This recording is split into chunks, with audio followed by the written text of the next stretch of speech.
Představte si svět, kde každé dítě najde svůj domov bez ohledu na předsudky společnosti. Marek a Jeff, stejnopohlavní pár, se rozhodli stát se rodiči. Otevřeli svá srdce a adoptovali malou Olivii, holčičku romského původu, která potřebovala milující domov. Jak tato cesta změnila jejich životy? Marek nám o tom poví sám. Byli jsme překvapení, s jakým jako přístupem jsme se setkali. A taky, že v tom nikdo neviděl žádnou překážku, že jsme jako dva chlapi, co chtějí jako dítě do péče. Ono to začalo vlastně tím telefonátem z toho magistrátu. Mě to úplně prostě odstřelilo. No.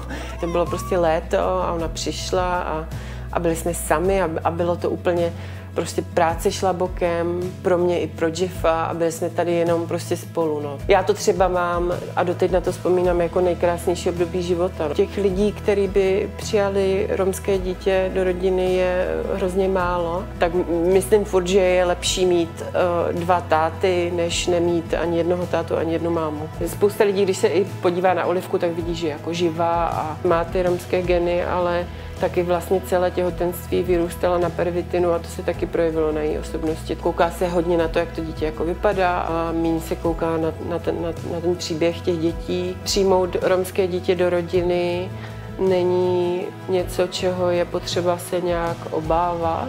Jako láska rodič a dítě je tak jako specifická a to pouto je tak silné, že to jsem vlastně vůbec nečekal. Myslím, že oba dva s Jeffem vnímáme, že bychom chtěli rozbalit ten příběh, se kterým se jako narodila. Tudíž v naší jako budoucnosti bude i nějaký kontakt s tou biologickou rodinou nebo minimálně třeba se sourozencema. Tak to je určitě jeden z našich jako velkých plánů. No.